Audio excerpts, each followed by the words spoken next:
അയ്യപ്പന്റെ ദ്വാരപാലക വിഗ്രഹം കൊണ്ടുപോയി കോടീശ്വരന് വിറ്റ കേസ്, സ്വർണം കവർച്ച ചെയ്ത കേസ്, ഈ ഗൂഢാലോചനയിൽ എല്ലാവരും പങ്കാളികളാണ്. അതുകൊണ്ട് വാസവൻ മന്ത്രി രാജിവെക്കണം. ഞാൻ പറയുന്നു, വീണ്ടും പറയുന്നു, ദേവസ്വം ബോർഡിനെ ചവിട്ടി പുറത്താക്കണം. ഈ ദേവസ്വം ബോർഡിനെ ഒരു നിമിഷം അധികാരത്തിലിരിക്കാൻ യോഗ്യതയില്ലാത്ത ആളുകളാണ് അവർ. നിങ്ങൾ ഓർക്കണം, ഈ കാണാനില്ലെന്ന് പറഞ്ഞ പീഠം 17-ാം തീയതി കാണാനില്ലെന്ന് പറയുന്നു, 19-ാം തീയതി അടിയന്തര പ്രമേയം, 28-ാം തീയതി ഈ ഉണ്ണികൃഷ്ണൻ പോറ്റിയുടെ സഹോദരിയുടെ വീട്ടിൽ നിന്ന് പോലീസ് കാണാനില്ലെന്ന് പറഞ്ഞ ഈ കളവ് മുതൽ കണ്ടെടുക്കുന്നു. ആരാണ് കള്ളൻ, ആരാണ് കപ്പലിൽ, എവിടെയായിരുന്നു ഇതിന്റെ ഗൂഢാലോചന? അയാൾ വിചാരിച്ചിരുന്നത് ഇതിന്റെ ഗുണം എന്താണെന്ന് വെച്ചാൽ സത്യം എപ്പോഴായിരുന്നാലും അത് മറനീക്കി പുറത്തു വന്നേ മതിയാവൂ എന്ന കാര്യത്തിൽ ഒരു സംശയവും നമുക്ക് വേണ്ട. 5-ാമത്തെ ദിവസം അന്വേഷണം തുടങ്ങി, 5-ാമത്തെ ദിവസം പ്രതിയെ കസ്റ്റഡിയിലെടുത്തു. 6-ാമത്തെ ദിവസം നിങ്ങളുടെ ഈ റാന്നി കോടതിയിൽ ഇന്നലെ ഇവിടെ കൊണ്ട് 1-ാം പ്രതിയെ ഹാജരാക്കിയിരിക്കുന്നു. SIT അന്വേഷണം ആരംഭിച്ചു. നമ്മൾ കണ്ടു ഉണ്ണികൃഷ്ണൻ പോറ്റിയെ. വരുന്നു പിന്നാലെ 10 പേരുള്ള FIR ആണ് 1-ാമത് വന്നിരിക്കുന്നത്. ആഗോള അയ്യപ്പ സംഗമം അതിന്റെ പൂർണ്ണാർത്ഥത്തിലും ലക്ഷ്യത്തിലും വ്യാപ്തിയിലും എത്തി വിജയം കണ്ടു എന്ന് കണ്ടപ്പോ മനപ്രയാസത്തോടുകൂടി, യഥാർത്ഥത്തിൽ എല്ലാം വിഷമത്തോടുകൂടി, അസംതൃപ്തിയോടുകൂടി, അസഹിഷ്ണുതയോടുകൂടി ഒരു കൂട്ടർ മുന്നോട്ട് വന്നു. ആ കൂട്ടർ പന്തളത്ത് പോയി മറ്റൊന്ന് സംഘടിപ്പിച്ച ഒരു കൂട്ടർ. അവിടെ സംഘടിപ്പിച്ച ആ സംഘാടനത്തിൽ ഒരു സന്യാസിവര്യൻ പ്രസംഗിച്ചു, വാവരസ്വാമി എന്ന് പറയാൻ പാടില്ല, വാവരെ ഇനി മുതൽ തീവ്രവാദികളുടെ പട്ടികയിൽപ്പെടുത്തണം. ഒന്ന് ആലോചിച്ച് നോക്കൂ, അയ്യപ്പനും വാവരും തമ്മിലുള്ള ബന്ധത്തെക്കുറിച്ച് നമ്മൾ മനസ്സിലാക്കിയിട്ടുള്ളതും വിശ്വാസികളുടെ മനസ്സിലുള്ളതും. ആ ധാരണകളെ തിരുത്തി കുറിക്കാനും വാവരെ തീവ്രവാദി എന്ന് മുദ്രകുത്താനും മുന്നോട്ട് വരാൻ ഒരു മടിയും ഈ വർഗീയവാദികൾക്കുണ്ടായില്ല. അതേപോലെ തന്നെ മറ്റൊരു സന്യാസിവര്യൻ പ്രസംഗിക്കുന്നു, ആ അയോധ്യയിൽ പ്രയോഗിച്ച ആയുധം നമുക്ക് ഇവിടെയും ഒന്ന് പ്രയോഗിച്ചാൽ എന്താ, ഇവിടെ പ്രയോഗിക്കണം. അയോധ്യയിൽ പ്രയോഗിച്ചത് നമ്മൾ കണ്ടല്ലോ. നമുക്കറിയാം, ബാബറി മസ്ജിദ്, മുഗൾ സാമ്രാജ്യത്തിലെ പ്രതാപശാലിയായിരുന്ന ബാബർ ചക്രവർത്തി പണികഴിപ്പിച്ച ബാബറി മസ്ജിദിന്റെ മിനാരങ്ങൾ അടർത്തിയെടുക്കാനും കർഷക നടത്താനും അവസരം ഒരുക്കിക്കൊടുത്ത് നരസിംഹറാവു എന്ന് പറയുന്ന 16 ഭാഷ അറിയാവുന്ന ഇന്ത്യയുടെ പ്രധാനമന്ത്രിയായിരുന്നെങ്കിൽ അത് ചെയ്തു തീർത്തതാകട്ടെ RSS BJP കൂട്ടരായിരുന്നു. അത് പൊളിച്ചെടുത്തത് ആയുധവുമായി വന്ന് അത് ഇവിടെയും പ്രയോഗിക്കണമെന്നാണ് ഇവർ പറഞ്ഞതെങ്കിൽ അവരോട് ഞങ്ങൾ വിനയപൂർവ്വം പറയുന്നു, അയോധ്യയിലെ പണി കേരളത്തിൽ നടക്കില്ല. കാരണം ഇവിടെ ഒരു മതനിരപേക്ഷ ഗവൺമെന്റും അതിന് നേതൃത്വം നൽകുന്ന കരുത്തനായ മുഖ്യമന്ത്രിയും ഭരിക്കുന്ന നാടാണ് ഈ കേരളം. നിങ്ങളൊന്ന് ആലോചിച്ച് നോക്കൂ, കഴിഞ്ഞ 9 വർഷക്കാലമായി ഈ കേരളത്തിൽ ഒരു വർഗീയ കലാപം ഉണ്ടായോ? ഉണ്ടായില്ല. UDF ഭരിച്ചിരുന്ന കാലഘട്ടത്തിൽ 1-ാം മാറാട് കലാപം 9 പേർ പടഞ്ഞു വീണ് മരിച്ചു.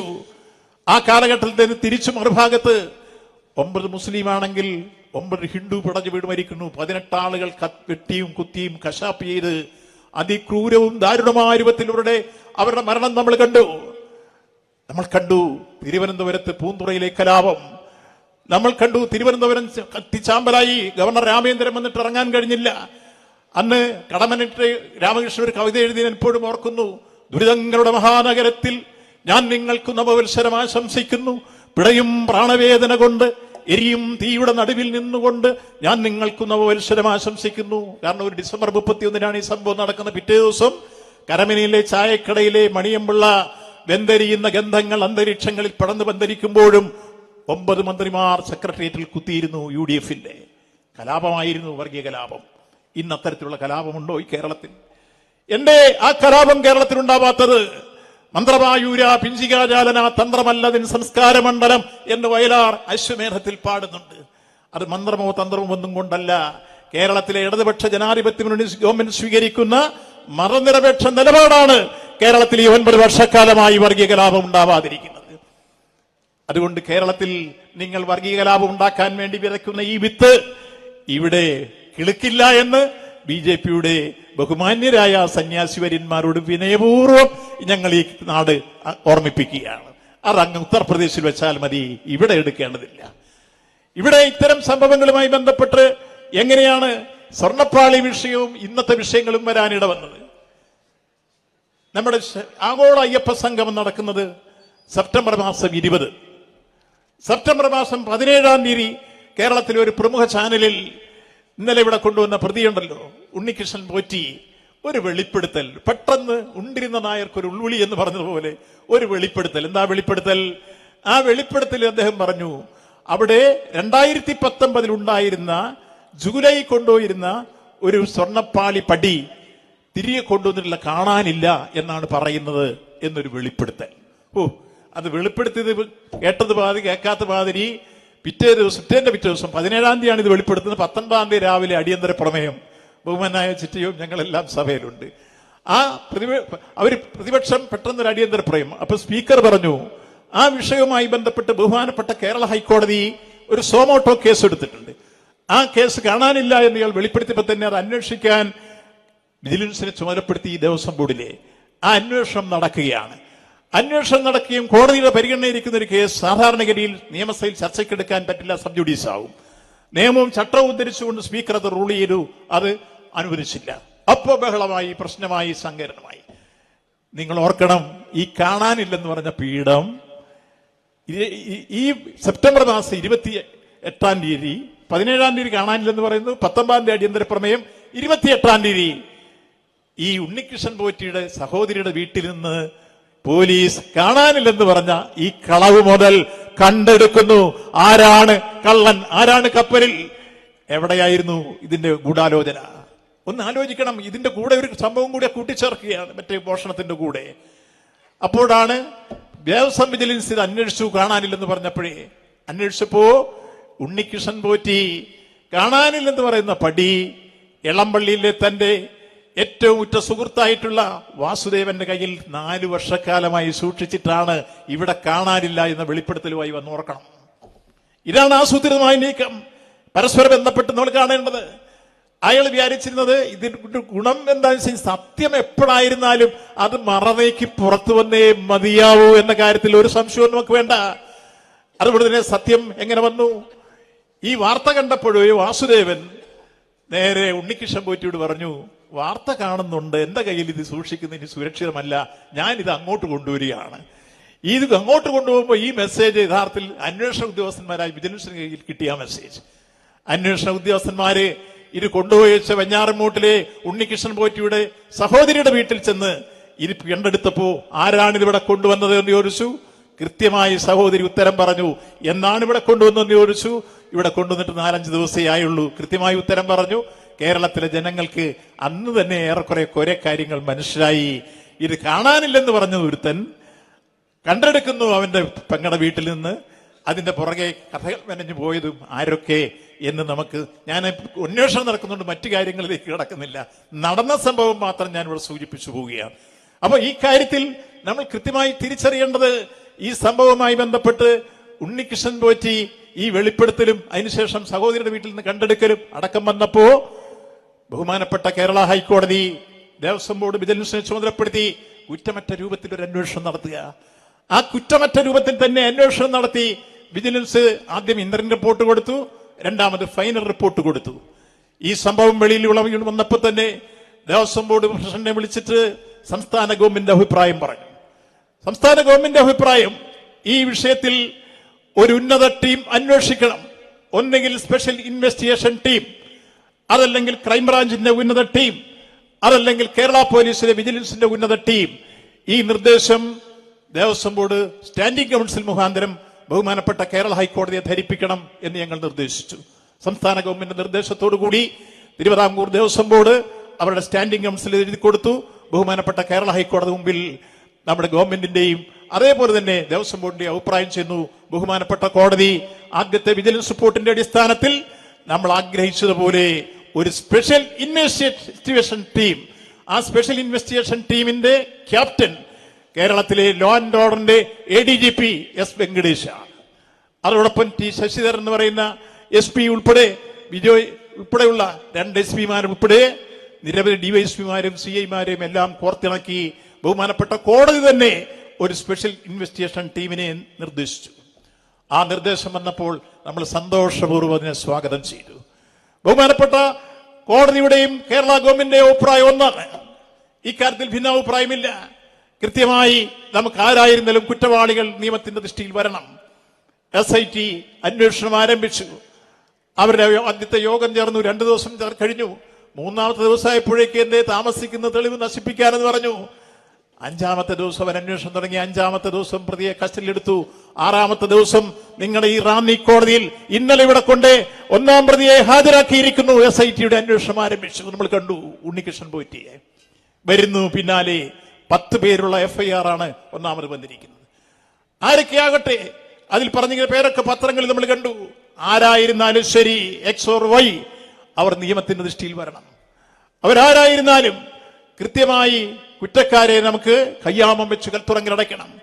സന്നിധാനത്തിലെ ഒരു തരി പൊന്നെങ്കിലും പൊട്ടിച്ചിട്ട് പോയിട്ടുണ്ടെങ്കിൽ ആ കട്ടവന് ജയിലിലിടുന്ന പോലെ തന്നെ ആ പൊന്ന് തിരിച്ച് ശബരിമലയിലും സന്നിധാനത്തിലും എത്തിക്കണം. ഇതാണ് ഗവൺമെന്റിന്റെയും അതുപോലെ ബോർഡിന്റെയും അതുപോലെ തന്നെ ഈ കാര്യത്തിൽ കോടതിയും എടുത്തിട്ടുള്ള തീരുമാനങ്ങൾ. നിശ്ചയമായും ആ അന്വേഷണം ആ രൂപത്തിലേക്ക് എത്തിച്ചേരുമെന്ന പ്രതീക്ഷയുള്ളത് കൊണ്ട് നമ്മൾ അതിന്റെ മറ്റു വിശദാംശങ്ങളിലേക്ക് അന്വേഷണം നടക്കുമ്പോൾ പറയുന്നത് ശരിയല്ല. ഏതായിരുന്നാലും ഈ കാര്യത്തിൽ വളരെ വ്യക്തമാണ്. ഉണ്ണികൃഷ്ണൻ പോറ്റിയും അതുപോലെ അനുബന്ധമായി ചില ഉദ്യോഗസ്ഥ പ്രമുഖരും കൂടി ചേർന്ന് ഗൂഢാലോചനകൾ നടത്തിയിരുന്നു എന്ന് വിജിലൻസ് റിപ്പോർട്ട് പറഞ്ഞത് വെളിയിൽ വന്നത് നമുക്ക് വിശ്വസിക്കാതിരിക്കേണ്ട കാര്യമില്ല. അത് നമുക്ക് വിശ്വസിക്കാം.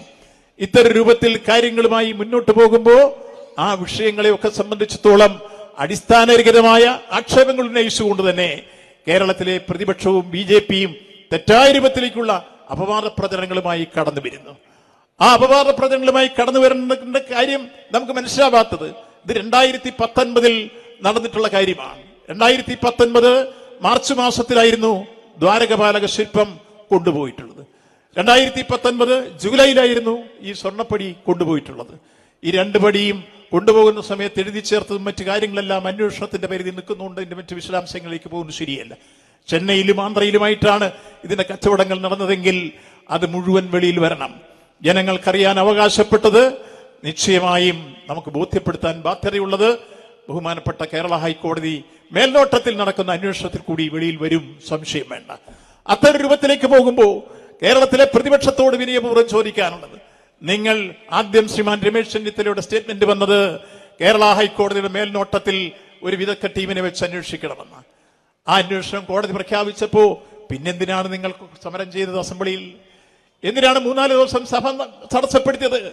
കേരളത്തിലെ ജനങ്ങളുടെ ജീവത്തായ പ്രശ്നങ്ങൾ ചർച്ച ചെയ്യുന്ന 3-4 ബില്ലുകൾ 8-10 ബില്ലുകൾ വന്നിരുന്നു. അതിലൊന്ന് മലയോര കൃഷിക്കാരുടെ ദൈനംദിന പ്രശ്നങ്ങളുമായി ബന്ധപ്പെട്ട പ്രശ്നങ്ങൾ, വന്യമൃഗത്തെ നേരിടുന്നതിനുള്ള വിഷയങ്ങൾ, അതേപോലെ തന്നെ നമ്മുടെ ഭൂപതിയുമായി ബന്ധപ്പെട്ട വിഷയങ്ങൾ, അതുപോലെ നമ്മുടെ വലിയ രൂപത്തിലുള്ള ജപ്തി നടപടി വന്നാൽ വീട് ജപ്തി ചെയ്യാൻ പാടില്ല എന്ന രൂപത്തിലേക്ക് വരുന്ന ഏക വീടുള്ളവരെ അതിൽ പുനരധിവസിപ്പിക്കണമെന്ന രൂപത്തിലുള്ള നിർദ്ദേശങ്ങളെല്ലാം ഉൾക്കൊള്ളുന്ന ഈ നാട്ടിലെ സാധാരണക്കാരുടെ പാവങ്ങളുടെ പ്രശ്നങ്ങൾ ഏറ്റെടുത്തുകൊണ്ട് നടപ്പാക്കിയിട്ടുള്ള വിഷയങ്ങളായിരുന്നു സഭയിൽ ചർച്ചയ്ക്ക് വന്നത്. അതിൽ ഒരെണ്ണത്തിലെങ്കിലും ക്രിയാത്മകമായ നിർദ്ദേശങ്ങൾ വെച്ചുകൊണ്ട് ആ ചർച്ചയിൽ പങ്കെടുക്കാൻ തയ്യാറാവാതെ ബഹുമാനപ്പെട്ട കേരള ഹൈക്കോടതി SITയെ പ്രഖ്യാപിച്ചു കഴിഞ്ഞിട്ടും പിന്നെ എന്തിനാണ് ഈ സമരവുമായി മുന്നോട്ട് പോയത്? അപ്പൊ അവർക്ക് ലക്ഷ്യം യഥാർത്ഥത്തിൽ കള്ളനെ പിടിക്കലല്ല, അവർക്ക് ലക്ഷ്യം രാഷ്ട്രീയമായ അട്ടിമറിയാണ്, അവർക്ക് രാഷ്ട്രീയമായ ദുരുദ്ദേശമാണ്. അവർക്കെങ്ങനെ ഈ ഗവൺമെന്റിനെ അട്ടിമറിക്കാം, അകളങ്കപ്പെടുത്താം എന്ന രൂപത്തിലാണ്. പക്ഷേ ഒരു കാര്യം നിങ്ങൾ മനസ്സിലാക്കിക്കൊള്ളുക, കഴിഞ്ഞ 9 വർഷക്കാലമായി ഈ കേരളത്തിൽ ഒരു കള്ളനെയും രക്ഷിച്ച പാരമ്പര്യം കേരളത്തിലെ ഇടതുപക്ഷ ജനാധിപത്യ മുന്നണി ഗവൺമെന്റിനില്ല. എല്ലാ കള്ളന്മാരെയും കയ്യാമത്ത് കൽത്തുറങ്കിലടച്ച ഗവൺമെന്റാണ് ഈ ഗവൺമെന്റ്. കഴിഞ്ഞ നിയമസഭാ സമ്മേളനത്തിൽ ആദ്യം ഒരു പ്രമേയം കൊണ്ടുവന്നു. പോലീസായിരുന്നു വിഷയം. ഒരു യൂത്ത് കോൺഗ്രസുകാരനെ തല്ലി. അതുമായി ബന്ധപ്പെട്ട് 2 MLA-മാരുടെ നിരാഹാരം പ്രഖ്യാപിച്ചു. രായ്മാനോ MLA എഴുന്നേറ്റ് പോയി, എങ്ങനെയോ പോയെന്ന് ആർക്കും അറിയത്തില്ല. അന്ന് യഥാർത്ഥത്തിൽ ബഹുമാനപ്പെട്ട മുഖ്യമന്ത്രിയുടെ ഒരു മറുപടി ഉണ്ടായിരുന്നു. ശിവഗിരിയിൽ പോലീസ് കയറി സന്യാസിവര്യന്മാരുടെ ശിരസടിച്ച് പൊട്ടിച്ചത്, അതേപോലെ മുത്തങ്ങയിൽ ആദിവാസിയെ വെടിവെച്ചു കൊന്നത്, കേരളത്തിലെ നിരവധിയായ പോലീസ് മർദ്ദനങ്ങൾ ഒന്നൊന്നായി വിവരിച്ചുകൊണ്ടായിരുന്നു ആ സംഭവങ്ങളെല്ലാം വന്നതെങ്കിൽ കേരളത്തിന്റെ പ്രതിപക്ഷത്തിന് അവസാനം നിശബ്ദരായിരിക്കേണ്ടി വന്നു. അത്ര ഉത്തരവില്ലാതെ മാറിയപ്പോ പിറ്റേ ദിവസം ബഹുമാന്യനായ മുൻ മുഖ്യമന്ത്രി AK ആന്റണി ഒരു പത്രസമ്മേളനം ഉണ്ടായിരുന്നു, ആത്മകഥം എന്ന രൂപത്തിൽ. എന്തായിരുന്നു? ഇന്നലെ എന്റെ ഭരണകാലത്ത് ശിവഗിരിയിൽ ചില സംഭവം ഉണ്ടായി, ശരിയാണ്, തെറ്റുപറ്റിപ്പോയി, കോടതിയുടെ ഇതനുസരിച്ച് ഇടവിട്ട് പോയതാണ്. പക്ഷേ എന്നെ ഏതെങ്കിലും രൂപത്തിൽ ഒന്ന് ഡിഫെൻഡ് ചെയ്യാൻ ഞങ്ങളുടെ പക്ഷത്ത് നിന്ന് ആരും ഉണ്ടായില്ല എന്നുള്ളത് കൊണ്ടാണ് ഞാൻ ഈ പത്രസമ്മേളനവുമായി വരേണ്ടി വന്നത് എന്ന് AK ആന്റണിക്ക് പറയേണ്ടി വന്നപ്പോഴാണ് കോൺഗ്രസിനകത്ത് പരസ്പരമുള്ള ബന്ധത്തിന്റെയും സ്നേഹത്തിന്റെയും ഐക്യത്തിന്റെയും ഉള്ളടക്കം നമുക്ക് മനസ്സിലാവുന്നത്. അവിടെ ആർക്കും ഡിഫെൻഡ് ചെയ്യാൻ കഴിഞ്ഞില്ല, ആർക്കും അതിനെ പ്രതിരോധിക്കാൻ കഴിഞ്ഞില്ല. ഒന്നൊന്നായി ഇരുവെളിയിലേക്ക് വന്നു. മറ്റൊരു രസകരമായ സംഭവം, പ്രതിപക്ഷ നേതാവ് ഏതെങ്കിലും പറഞ്ഞാൽ ഇപ്പൊ ആരെങ്കിലും വിശ്വസിക്കൂ? ഞാനിത് വെറുതെ പറയുന്നല്ല. ഈ വേദിയിലേതായിരുന്നാലും 2-3 MLA-മാരും ബഹുമാനായ ഡെപ്യൂട്ടി സ്പീക്കറുമുണ്ട്. കൃത്യമായി പറഞ്ഞാൽ ഈ കഴിഞ്ഞ നിയമസഭാ സമ്മേളനം നടക്കും മറ്റൊരു അടിയന്തര പ്രമേയം വിലക്കയറ്റമായിരുന്നു. ആ വിലക്കയറ്റവുമായി ബന്ധപ്പെട്ട പ്രശ്നത്തിൽ മന്ത്രി GR അനിൽ, ബഹുമാനായ ഭക്ഷ്യ സിവിൽ സപ്ലൈസ് വകുപ്പ് മന്ത്രി, മറുപടി പറഞ്ഞപ്പോ ഈ ഓണക്കാലഘട്ടം സപ്ലൈകോ നല്ല രൂപത്തിൽ ഇടപെട്ടു. സുഭിക്ഷമായിരുന്നു ഓണം. കൺസ്യൂമർ ഫെഡും സപ്ലൈകോയും ഇടപെട്ട് എല്ലാവർക്കും സാധനങ്ങൾ സമയത്ത് എത്തിച്ചു. ബഹുമാനപ്പെട്ട പ്രതിപക്ഷ നേതാവ് പോലും അദ്ദേഹത്തിന്റെ മണ്ഡലത്തിൽ സപ്ലൈകോയുടെ ഔട്ട്ലെറ്റ് ഉദ്ഘാടനം ചെയ്തുകൊണ്ട് എല്ലാ സാധനങ്ങളും ഉണ്ടെന്ന് പ്രസംഗിച്ചതിനെ ഞാൻ സന്തോഷപൂർവ്വം സ്വാഗതം ചെയ്യുന്നു. പറയും പ്രതിപക്ഷ നേതാവ് ചാടി എഴുതിയിട്ട് പറഞ്ഞു, ഞാൻ അവിടെ പ്രസംഗിച്ചിട്ടില്ല, ഇത് കള്ളമാണ് പറഞ്ഞത്. അപ്പൊ മന്ത്രി GR അനിലിനെ കള്ളൻ എന്ന് വിളിക്കുന്നതിന് തുല്യമല്ലേ കള്ളൻ എന്ന് പറഞ്ഞു? കള്ളത്തരം പറയരുത്, കള്ളനാണ് എന്ന് പറഞ്ഞിട്ട് GR അനിലിന്റെ നേർക്കയിൽ ആക്രോശിച്ചെടുത്തു. അന്ന് ബഹളമുണ്ടായി, സഭ പിരിഞ്ഞു. പിറ്റേ ദിവസം ബഹുമാനായ മന്ത്രി GR അനിൽ അദ്ദേഹം അവിടെ പ്രസംഗിച്ചതിന്റെ വീഡിയോ ക്ലിപ്പ് നേരെ കൊണ്ട് സഭയിൽ ഹാജരാക്കി. ആ വീഡിയോ ക്ലിപ്പ് നേരെ സഭയിൽ ഹാജരാക്കിയിട്ട് സ്പീക്കറോട് പറഞ്ഞു, സർ, ഇന്നലെ ബഹുമാനായ പ്രതിപക്ഷ നേതാവ് ഇവിടെ എന്നെ കള്ളനെന്ന് വിളിച്ച് ഞാൻ പ്രസംഗിച്ചിട്ടില്ല എന്ന് പറഞ്ഞു. ഇതാ അദ്ദേഹം പ്രസംഗിക്കുന്നതിന്റെ വീഡിയോ ക്ലിപ്പ് എന്റെ കയ്യിലുണ്ട്, ഇത് പ്രദർശിപ്പിക്കാൻ അങ്ങ് മേശപ്പുറത്ത് വെച്ചോളാൻ പറഞ്ഞു. വെളിയിലേക്ക് വാക്കൌട്ട് ഇറങ്ങിപ്പോയ പ്രതിപക്ഷ നേതാവ് ഓടി തിരിച്ചു കയറി സഭയെ വന്നു. എന്നിട്ട് പറഞ്ഞു, ബഹുമാനപ്പെട്ട സ്പീക്കർ സർ, എനിക്കൊരു പെശക് പറ്റി, ഇന്നലെ ഞാൻ പറഞ്ഞതെല്ലാം കളവായി പോയി, അതുകൊണ്ട് എനിക്ക് മാപ്പ് തരണം. ഇത് അനിൽ പറഞ്ഞതാണ് ശരി.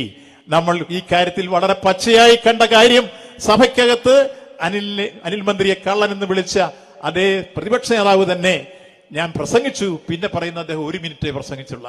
1 മിനിറ്റ് ആയിരുന്നാലും 9 മിനിറ്റ് ആയിരുന്നാലും പ്രസംഗിച്ചെന്നല്ലേ ബഹുമാനപ്പെട്ട ഭക്ഷ്യ സിവിൽ സപ്ലൈസ് മന്ത്രി പറഞ്ഞത്? അതില്ല എന്ന് പറയാൻ ഈ പ്രതിപക്ഷ നേതാവിനല്ലാതെ മറ്റാർക്കെങ്കിലും കഴിയുമോ? ഞാനിപ്പോ ഒരാഴ്ച അധികം ദിവസമായില്ല, ഞാനിപ്പോ ഇന്ന് പത്തനംതിട്ട വന്ന് പ്രസംഗിച്ചിട്ട് പോയിട്ട് അടുത്ത ദിവസം കോട്ടയത്ത് ഞാൻ പത്തനംതിട്ട പോയി പ്രസംഗിച്ചിട്ടേ ഇല്ല എന്ന് ഞാൻ പറഞ്ഞാൽ നിങ്ങളോട് ഞാൻ ചെയ്യുന്ന കടുത്ത അപരാധമല്ലേ? നാടിനോട് ചെയ്യുന്ന അപരാധമല്ലേ? ജനാധിപത്യത്തോട് ചെയ്യുന്ന അപരാധമല്ലേ? അതല്ലേ പച്ചക്കള്ളം എന്ന് പറയുന്നത്? അതല്ലേ അവാസ്തവം എന്ന് പറയുന്നത്? അതല്ലേ കള്ളത്തരം എന്ന് പറയുന്നത്? അപ്പോൾ പ്രസംഗിച്ചിട്ട് ഞാൻ പ്രസംഗിച്ചില്ല എന്ന് പറഞ്ഞ് അവസാനം നിയമസഭയിൽ എഴുന്നേറ്റ് സ്പീക്കറോടും സഭയോടും ബഹുമാനപ്പെട്ട അനിൽ മന്ത്രിയോടും മാപ്പ് പറയുന്ന രംഗത്തിന് ഞങ്ങളെല്ലാം സാക്ഷികളായി. പ്രതിപക്ഷ നേതാവിനെ നിന്നെയും വിശ്വസിക്കാൻ കഴിയില്ല എന്നുള്ളതിന് വീണ്ടും ഈ സഭയെ തന്നെ മറ്റൊരു തെളിവ്. മറ്റൊന്നുമല്ല, വാച്ചാൻ വാർഡിനെ അവർ പിടിച്ചു തള്ളിയപ്പോ അതിൽ വാച്ചാൻ വാർഡിന്റെ ചീഫ് മാർഷൽക്ക് പരിക്ക് പറ്റി. അയാളുടെ കൈത്തണ്ടയിൽ ചെറിയ പരിക്ക്, ഫ്രാക്ചർ. അയാളെ അപ്പം തന്നെ ആശുപത്രിയിൽ കൊണ്ടുപോയി. ബഹുമാനപ്പെട്ട സ്പീക്കർ സഭയിൽ പറഞ്ഞു, നിങ്ങളുടെ ആക്രമണത്തിൽ വാച്ചാൻ വാർഡിലെ ചീഫ് മാർഷലിന് പരിക്ക് പറ്റിയിരിക്കുന്നു എന്ന് പറയുമ്പോൾ പ്രതിപക്ഷ നേതാവ് ചാടി എഴുന്നേറ്റ് പറഞ്ഞു, ഇയാൾ 2-3 വർഷം മുമ്പ് കള്ള സർട്ടിഫിക്കറ്റ് ഹാജരാക്കിയ മാർഷലാണ്, അത് വിശ്വസിക്കരുത് എന്ന് പറഞ്ഞു. അപ്പൊ സ്പീക്കറുടെ മറുപടി, അന്ന് സർട്ടിഫിക്കറ്റ് ഹാജരാക്കിയ ചീഫ് മാർഷൽ പിരിഞ്ഞു പോയിട്ട് 2 വർഷമായി, ഇത് പുതിയ മാർഷലാണ്. അപ്പോ പുതിയ മാർഷൽ വന്ന് ചാർജ് എടുത്ത് അതും പഴയത് വെച്ചിട്ട് കണക്കനുസരിച്ച് കള്ളത്തരം പറയാൻ അപ്പൊ എങ്ങനെയാണ് ഈ പ്രതിപക്ഷ നേതാവിനെ വിശ്വസിക്കുക? ഇനി നിരവധി കാര്യങ്ങൾ നമ്മൾ കണ്ടല്ലോ. സഭയിൽ കൊണ്ടുവന്ന് K4-നെതിരായി സമരവുമായി വന്ന അവസാനം കോടതിയിൽ കേസുമായി പോയി. ബഹുമാനപ്പെട്ട കേരള ഹൈക്കോടതി പറഞ്ഞു, ഇത് പബ്ലിക് ഇൻട്രസ്റ്റ് അല്ല, ഇത് പബ്ലിസിറ്റി ഇൻട്രസ്റ്റ് ആണെന്ന് പറഞ്ഞത് ആരുടെ മുഖത്ത് നോക്കിയ? പ്രതിപക്ഷ നേതാവിന്റെ മുഖത്ത് നോക്കിയ. വേറൊരു വിദ്വാൻ MLA, അദ്ദേഹത്തെ ഇപ്പോൾ സുപ്രീം കോടതി വരെ മുഖ്യമന്ത്രിക്കെതിരായി മകൾക്കെതിരായി കേസുമായി പോയി. അടുത്ത ദിവസം സുപ്രീം കോടതി നമ്മൾ അറിഞ്ഞതനുസരിച്ചാണെങ്കിൽ ഇനിയും കോടതി ഇന്ന് 10 ലക്ഷം രൂപ ഫൈൻ അടിക്കുമെന്ന് പറഞ്ഞതോടുകൂടി അദ്ദേഹം ഡൽഹിയിൽ ഓടിയിട്ട് മൂവാറ്റുപുഴ വരെ പോകുന്ന സ്ഥലത്ത് ഇന്ന് പുല്ലുപോലും കിളുത്തിട്ടില്ലെന്ന് അറിയുന്ന മറ്റൊരു MLA. ഈ തരത്തിൽ കോടതിയിലൊക്കെ കയറിയിറങ്ങി ഈ ഗവൺമെന്റിനെതിരായി എന്തെല്ലാം കലാപക്കൊടി ഉയർത്തിക്കൊണ്ടാണ് ഈ കൂട്ടർ വരുന്നത്. യാഥാർത്ഥ്യം നിങ്ങൾ മനസ്സിലാക്കാൻ വേണ്ടിയാണ് ഇവർ പറയുന്നത്. ഒന്നും വിശ്വസിക്കാൻ പാടില്ല. എങ്ങനെ വിശ്വസിക്കും ഇതുപോലെ നുണയാണ് പറയുന്നതെങ്കിൽ? ഞാൻ ഈ സഭയിലുണ്ടായ കാര്യം വേറെ, അതിനു മുമ്പുള്ള എത്രയോ കാര്യങ്ങൾ, എന്തെല്ലാം കാര്യങ്ങൾ ഈ ഗവൺമെന്റിനെതിരായി ഇവർ ഉയർത്തിക്കൊണ്ടുവന്നു. ഏതെങ്കിലും കാര്യങ്ങൾ ഇവർക്ക് തെളിയിക്കാൻ കഴിഞ്ഞു? ചെമ്പ് കേസ്, ബിരിയാണി കേസ്, അതുപോലെ മറ്റ് കേസുകൾ, ഏതെല്ലാം കേസുകൾ, ക്യാമറയുടെ കേസുകൾ, സ്മാർട്ട് ഫോണിന്റെ കേസുകൾ, K4-ന്റെ കേസുകൾ എല്ലാം കോടതിയിലും എല്ലാ സ്ഥലത്തും പോയി പരാജയപ്പെട്ട് കേരളത്തിലെ ജനങ്ങൾ നോക്കുമ്പോൾ നിങ്ങൾക്കും എനിക്കും അറിയാം. സമാനതകളില്ലാത്ത വികസനക്ഷേമ പ്രവർത്തനങ്ങൾ നടത്തി ഒരു ഗവൺമെന്റ് അതിന്റെ വിജയകരമായ ജൈത്രയാത്ര അനുസ്യൂതം തുടരുകയാണ്. വെറുതെ പറയുന്നതാണോ? നമ്മൾ മുടങ്ങിപ്പോയ വികസന പ്രവർത്തനങ്ങളെല്ലാം ഏറ്റെടുത്ത് നടപ്പാക്കിയില്ലേ? കേരളത്തിന്റെ മലയോര ഹൈവേ, തീരദേശ ഹൈവേ യാഥാർത്ഥ്യമാകിയല്ലേ? ഇതാ ജനുവരിയിൽ ഉദ്ഘാടനം ചെയ്യാൻ പോകുന്നു. കൊച്ചി മെട്രോ 3 ഘട്ടങ്ങൾ ഉദ്ഘാടനം ചെയ്തു. വാട്ടർ മെട്രോ 2 ഘട്ടങ്ങൾ ഉദ്ഘാടനം ചെയ്തു. കൂടംകുളം ഇതാ അടൂര് വെച്ചാണ് ഉദ്ഘാടനം ചെയ്ത് അന്ധകാരാവൃതമായ അവസ്ഥയിലേക്ക് പോകുമായിരുന്ന കേരളത്തെ പ്രകാശപൂർണമായ അവസ്ഥയിലേക്ക് എത്തിച്ച് UDF ഗവൺമെന്റ് ഉപേക്ഷിച്ച പദ്ധതി നടപ്പാക്കിയില്ലേ? ഗെയിൽ പദ്ധതി നടപ്പാക്കിയില്ലെന്ന് നടപ്പാക്കി തന്നില്ലേ? ഏറ്റവും അവസാനം വിഴിഞ്ഞം അന്താരാഷ്ട്ര തുറമുഖം നമ്മൾ കമ്മീഷൻ ചെയ്യുമ്പോ ഇന്ത്യയുടെ പ്രധാനമന്ത്രി എന്ന് പറഞ്ഞ വാചകം എന്താ? ഈ കേരളം, ഈ ഭാരതീയ ഉൾപ്പെടെ ലോകത്തിന്റെ നെറുകയിലേക്ക് എത്തിച്ചിരിക്കുന്നു എന്നാണ് ഇന്ത്യയുടെ പ്രധാനമന്ത്രി എന്ന് സൂചിപ്പിച്ചത്. ലോകത്തിന്റെ നെറുകയിലേക്ക് കേരളത്തെ നമ്മൾ എത്തിച്ചിരിക്കുന്നു. വിഴിഞ്ഞം തുറമുഖം 540 കപ്പലാണ് ഈ 1 വർഷത്തിനുള്ളിൽ വന്നുപോയി കഴിഞ്ഞിരിക്കുന്നത്. 11 ലക്ഷത്തിൽ പരം കണ്ടെയ്നർ ഞങ്ങൾ കൈകാര്യം ചെയ്ത് കഴിഞ്ഞിരിക്കുന്നു. അടുത്ത ഭാഗം ഉദ്ഘാടനം ചെയ്യാൻ പോവുകയാണ്. ശബരിമല ഇതാ എയർപോർട്ട് വരാൻ പോകുന്നു, റെയിൽവേ സ്റ്റേഷൻ വരാൻ പോകുന്നു. ഈ പശ്ചാത്തല വികസന സൗകര്യങ്ങൾ ഉണ്ടാക്കുകയാണ് ഈ ഗവൺമെന്റ്. അതിന് മുൻകൈ എടുത്ത് മുന്നോട്ട് നീങ്ങിക്കൊണ്ടിരിക്കുന്നു. ഇത്തരം നല്ല പ്രവൃത്തികളെല്ലാം ചെയ്തു പോകുമ്പോ നിങ്ങളൊന്ന് ആലോചിച്ച് നോക്കൂ, ഈ കേരളത്തിൽ നല്ല കാര്യത്തിന് ഏതെങ്കിലും ഇവർ സഹകരിച്ചിട്ടുണ്ടോ? നവകേരള സദസ്സ് നടന്നു, ഇവിടെയാണല്ലോ സംഘടിപ്പിക്കപ്പെട്ടത്. അത് ബഹിഷ്കരിച്ചു. 7 കോടി രൂപ വെച്ച് ഗവൺമെന്റ് കൊടുത്തു. ഓരോ മണ്ഡലത്തിലേക്കും പ്രതിപക്ഷ MLA മാർ വാങ്ങിക്കൊണ്ടുപോയി. ആരും വേണ്ടെന്ന് പറഞ്ഞില്ല. ലോക കേരള സഭ നടന്നു. അന്ന് യൂസഫ് അലി പ്രസംഗിച്ചു, ഞങ്ങളൊക്കെ ഇവർ വരുമ്പോ വേണ്ട എല്ലാ സൽക്കാരങ്ങളും നൽകി ഇവരെ എല്ലാവരും സ്വീകരിക്കാറുണ്ട്. ഞങ്ങൾ ഇവിടെ ഒന്നും വരുമ്പോ ഒരു നേരത്തെ ഭക്ഷണം തരുന്നതിനാണോ ഈ ബഹിഷ്കരണം? ലോക കേരള സഭ ഇവർ ബഹിഷ്കരിച്ചില്ലേ? ഇവർ വിഴിഞ്ഞ അന്താരാഷ്ട്ര തുറമുഖ ഉദ്ഘാടനം ബഹിഷ്കരിച്ചില്ലേ? ഏത് നല്ല കാര്യത്തിനാണ് ഇവർ മുന്നോട്ട് വരുന്നത്? പ്രതിപക്ഷമായാൽ ക്രിയാത്മക പ്രതിപക്ഷവും സൃഷ്ടിപരമായ വിമർശനങ്ങൾ ഉയർത്തുന്നവരായിരിക്കണം. മറിച്ച് കേരളത്തിന്റെ നല്ല പ്രവർത്തനങ്ങളെ ഇല്ലായ്മ ചെയ്യുന്നവരാകരുത്. ഇവിടെ കേരളത്തിൽ യഥാർത്ഥത്തിൽ ഇടതുപക്ഷ ജനാധിപത്യ മുന്നണി ഗവൺമെന്റ് നടപ്പാക്കിക്കൊണ്ടിരിക്കുന്ന വികസനക്ഷേമ പ്രവർത്തനങ്ങൾ എടുക്കുമ്പോൾ സമാനതകളില്ലാത്ത വികസനക്ഷേമ പ്രവർത്തനങ്ങൾ, 62 ലക്ഷം പേർക്ക് പെൻഷൻ കൊടുക്കുന്ന ഈ മഹാഭാരതത്തിലെ ഏക സംസ്ഥാനം ഏതെന്ന് ചോദിച്ചാൽ എന്തുത്തരം? അത് ഈ കേരളമാണ്. 5.25 ലക്ഷം പേർക്ക് വീട് നിർമ്മിച്ചു കൊടുത്തു. പാമ്പുകൾക്ക് മാളമുണ്ട്, പറവകൾക്ക് ആകാശമുണ്ട്, മനുഷ്യപുത്രന് തലചായ്ക്കാൻ മണ്ണിനിടമെന്ന് പണ്ട് KS ജോർജ് KPSCക്ക് വേണ്ടി പാടിയിരുന്ന നാടാണ് ഈ നാട്. ഇന്നെല്ലാവർക്കും കയറിക്കിടക്കാൻ ഇടം കൊടുക്കുന്ന ലൈഫ് പദ്ധതി ഉൾപ്പെടെ 5 ലക്ഷത്തിൽ പരം വീടുകൾ നിർമ്മിച്ചപ്പോ ഈ സംസ്ഥാനം നിങ്ങൾക്കെല്ലാം അറിയാവുന്നതുപോലെ നമ്മൾ 1-ാം സ്ഥാനത്തായി. ആരോഗ്യപരിപാലന രംഗത്ത് ഈ കേരളം 1-ാം സ്ഥാനത്താണ്. 1000 കുട്ടികൾ പിറന്നാൽ നമ്മുടെ പെർസെന്റേജ് ഇന്ന് 5 ചുരുങ്ങി. അമേരിക്ക 5.6. അപ്പോൾ ആഗോള മാതൃക സൃഷ്ടിക്കുന്നു ആരോഗ്യപരിപാലന രംഗത്ത് ഈ കേരളം. ഏറെ അഭിമാനത്തോടെ നമ്മൾ മുന്നോട്ട് നീങ്ങുന്നു. വ്യാവസായിക രംഗത്ത് കേരളം നമ്മൾ 1-ാം സ്ഥാനത്തെത്തിയിരിക്കുന്നു. 3.5 ലക്ഷത്തിൽ പരം തൊഴിലവസരങ്ങൾ സൃഷ്ടിക്കാൻ കഴിഞ്ഞിരിക്കുന്നു. നമ്മുടെ പട്ടയ വിതരണ രംഗത്ത് നമുക്ക് 1-ാം സ്ഥാനത്തെത്താൻ കഴിഞ്ഞിരിക്കുന്നു. കാർഷിക മേഖലയിൽ വമ്പിച്ച പുരോഗതി നമുക്ക് കൈവരിക്കാൻ കഴിഞ്ഞിരിക്കുന്നു. ഏത് രംഗമെടുത്ത് പരിശോധിച്ചാലും നമുക്ക് വികസനക്ഷേമ പ്രവർത്തനങ്ങളിൽ മുന്നോട്ട് പോകുന്നു എന്ന് മാത്രമല്ല, നിങ്ങളുടെ മുമ്പിൽ മറ്റൊരു പ്രധാനപ്പെട്ട കാര്യം കൂടി ചൂണ്ടിക്കാണിക്കട്ടെ. ഈ മഹാഭാരതത്തിൽ കഴിഞ്ഞ 9 വർഷക്കാലത്തെ ഭരണത്തിന്റെയും ഓരോ വർഷത്തെ പ്രോഗ്രസ് റിപ്പോർട്ട് അവതരിപ്പിച്ച ഇന്ത്യയിലെ ഏക ഗവൺമെന്റ് ഏതെന്ന് ചോദിച്ചാൽ ഒരു ഉത്തരമാണ് അതിനുള്ളത്. അത് പിണറായി ഗവൺമെന്റ് എന്നാണ്, LDF ഗവൺമെന്റ്. പണ്ട് നമ്മൾ കേട്ടുള്ള പ്രോഗ്രസ് റിപ്പോർട്ട് ഹെഡ്മാസ്റ്റർ ഇതാ എന്റെ കുട്ടിയുടെ പ്രോഗ്രസ് റിപ്പോർട്ട് വീട്ടിൽ കൊടുത്തു വിട്ടിരിക്കുന്നു എന്നാണ്. ഇപ്പൊ ജനങ്ങളാണ് ഇവിടുത്തെ യഥാർത്ഥത്തിൽ കുടുംബം. നമ്മുടെ ഹെഡ്മാസ്റ്റർ, ടീം ക്യാപ്റ്റൻ എല്ലാ വർഷവും കൃത്യമായി എന്ത് കാര്യങ്ങൾ ചെയ്തു എന്ന് അക്കമിട്ട് ഫാക്ട് ആൻഡ് ഫിഗർ ജനങ്ങളുടെ മുമ്പിൽ എത്തിച്ച ഇന്ത്യയിലെ ഏക സംസ്ഥാനം, അതിനൊരു ഉത്തരം ഇതായി കേരളം. അപ്പൊ ചെയ്ത കാര്യങ്ങൾ മുഴുവൻ ജനങ്ങളെ ബോധ്യപ്പെടുത്തി. ഈ നാടിന്റെ മുമ്പാകെ ഇന്ന് ഇത്തരത്തിലുള്ള വികസനക്ഷേമ പ്രവർത്തനങ്ങൾ നടത്തിക്കൊണ്ട് മുന്നോട്ട് പോകുമ്പോഴാണ് യഥാർത്ഥത്തിൽ നിങ്ങൾ ചില ഉമ്മാക്കികളൊക്കെ കാണിച്ച് പുതിയ വിശ്വാസ സംരക്ഷണമൊക്കെ സംഘടിപ്പിച്ച് മുന്നോട്ട് വരുമ്പോൾ ഞങ്ങൾക്ക് പറയാനുള്ളത്, ഈ കേസിന്റെ അന്വേഷണം എല്ലാം പൂർത്തീകരിക്കുന്നിടം വരെ എല്ലാവരും ഈ നിലയിൽ കാണണം. കൃത്യമായി പുറത്തു വരട്ടെ. കൃത്യമായി ആരൊക്കെയാണോ കള്ളന്മാരെ കയ്യാമം വെച്ച് കൽത്തുറങ്കലടക്കട്ടെ, പൊന്ന് ശബരിമലയിൽ എത്തിക്കട്ടെ. ഇതിന് നമ്മളെല്ലാം കേരളീയ സമൂഹം, ഇടതുപക്ഷ ജനാധിപത്യ മുന്നണി ഗവൺമെന്റ് ഒറ്റക്കെട്ടായി നിന്നുകൊണ്ട് ഈ കാര്യത്തെ നാം നേരിടുമെന്ന കാര്യത്തിൽ സംശയം വേണ്ട. ഇതിലെ കുറ്റവാളികളെ നിയമത്തിൽ കൊണ്ടുവരും. അവരെ ആ രൂപത്തിൽ കരുത്തുറങ്ങടക്കാനുള്ള കാര്യങ്ങളിലേക്ക് നടപ്പാക്കും. അതിൽ മറ്റാർക്കും ആശങ്ക വേണ്ട.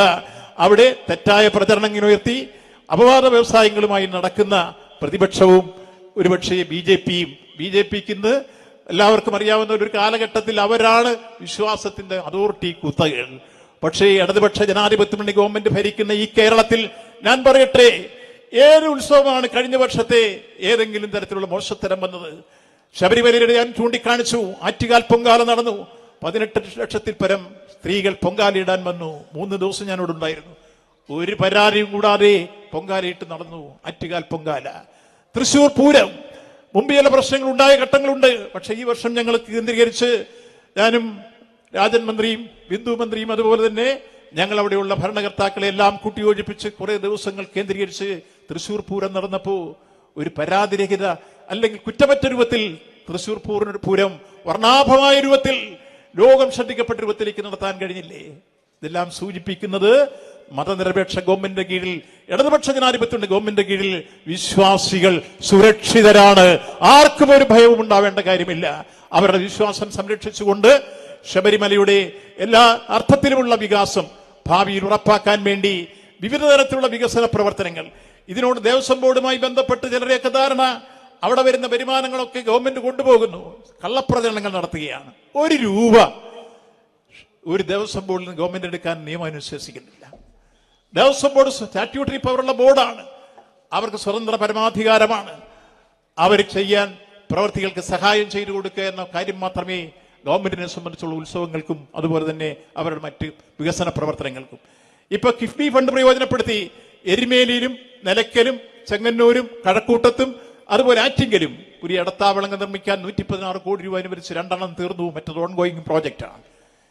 ഏതാണ്ട് കോവിഡ് കാലഘട്ടത്തിൽ 50-ൽ പരം ക്ഷേത്രങ്ങൾ മാത്രമാണ് സ്വയം പര്യാപ്തയിൽ തിരുവിതാംകൂർ ദേവസ്വം ബോർഡിന്റെ കീഴിൽ പ്രവർത്തിക്കുന്നത്. ആ 50-ൽ പരം ക്ഷേത്രങ്ങൾക്ക് കഴിഞ്ഞാൽ ബാക്കിയുള്ളതിനെ സഹായിക്കണം. അന്ന് ക്ഷേത്ര ജീവനക്കാർക്ക് ശമ്പളം കൊടുക്കാനും അതുപോലെ തന്നെ ദൈനംദിന കർമ്മങ്ങൾ നടക്കാനും വേണ്ടി ഗവൺമെന്റ് സഹായിച്ചിരുന്നു. കഴിഞ്ഞ അസംബ്ലി ഞാൻ കണക്ക് അവതരിപ്പിച്ചു. 738 കോടി രൂപ ഗവൺമെന്റ് ഖജനാവിൽ നിന്ന് വിവിധ ക്ഷേത്രങ്ങൾക്കായി കൊടുത്തിട്ടുണ്ട്. തിരുവിതാംകൂർ ദേവസ്വം ബോർഡിനും മലബാർ ദേവസ്വം ബോർഡിനും കൊച്ചിൻ ദേവസ്വം ബോർഡിനും ഗുരുവായൂർ ദേവസ്വം ബോർഡിനും അങ്ങോട്ട് പണം കൊടുക്കേണ്ടതില്ല. കൂടൽമാണിക്ക് ഗ്രാന്റ് കൊടുക്കുന്നത് മലബാർ ദേവസ്വം ബോർഡിനാണ്. ബാക്കി വികസന പ്രവർത്തനങ്ങൾ തിരുവിതാംകൂർ ദേവസ്വം ബോർഡിനാണ്. ഈ പ്രവർത്തനങ്ങളെല്ലാം സംഘടിപ്പിക്കുമ്പോൾ ഗവൺമെന്റ് അങ്ങോട്ട് പണം ചെലവ് ചെയ്ത് വിശ്വാസികളുടെ വിശ്വാസം സംരക്ഷിക്കാനുള്ള പ്രവർത്തനം ഏറ്റെടുക്കുന്നതല്ലാതെ 1 രൂപ പോലും അവിടെ നമ്മൾ എടുക്കാറില്ല. തെറ്റായ പ്രചരണങ്ങളുമായിട്ടാണ് ഈ കൂട്ടർ മുന്നോട്ട് വരിക. അതുകൊണ്ട് ഈ രംഗത്ത് കഴിഞ്ഞ കാലഘട്ടങ്ങളിൽ ചേക്കേറി മറ്റാരും ചോദ്യം ചെയ്യപ്പെടാനില്ലാതെ കട്ടുനിന്ന് പഠിച്ച കൂട്ടർ ചിലയിടത്തെങ്കിലും ഉണ്ടാവും. ആ ഉള്ളവരെ ഒക്കെ തന്നെ ഈ കാലഘട്ടത്തിൽ കൃത്യമായി പരിശോധിച്ച് നിയമത്തിന്റെ ദൃഷ്ടിയിൽ കൊണ്ടുവന്ന് വിശേഷിച്ച ശബരിമലയിലെ ഈ വലിയ രൂപത്തിലുള്ള കൊള്ള നടത്തിയവരെ നിയമത്തിന്റെ ദൃഷ്ടിയിലെത്തിക്കാൻ കേരള സംസ്ഥാന ഗവൺമെന്റ് ബഹുമാനപ്പെട്ട കേരള ഹൈക്കോടതിയുടെ എല്ലാ ഇടപെടലും നിർദ്ദേശവും മേൽനോട്ടത്തിലൂടെ നടത്തുന്ന അന്വേഷണത്തിന് പൂർണ്ണമായ പിന്തുണ പ്രഖ്യാപിച്ച് സർക്കാരും ഗവൺമെന്റും അതുപോലെ തന്നെ കോടതിയും ഒരേ നിലപാട് സ്വീകരിച്ചുകൊണ്ട് മുന്നോട്ട് പോവുകയാണ്. നിശ്ചയമായും അവരെല്ലാം രംഗത്ത് കൊണ്ടുവരാനും നിയമത്തിന്റെ ദിശയിൽ കൊണ്ടുവരാനും വിശ്വാസി സമൂഹത്തിന്റെ താല്പര്യങ്ങൾ പരിരക്ഷിക്കാനുള്ള ഭാവി പ്രവർത്തനങ്ങളിൽ ഗവൺമെന്റ് വ്യാപൃതരാവും എന്ന കാര്യം കൂടി സൂചിപ്പിച്ചുകൊണ്ട് ഈ വൈകിയ വേളയിൽ മറ്റു കൂടുതൽ കാര്യങ്ങളിലേക്ക് കടക്കാതെ ഈ സമ്മേളനം ഉദ്ഘാടനം ചെയ്തതായി പ്രഖ്യാപിക്കുന്നു. നന്ദി, നമസ്കാരം.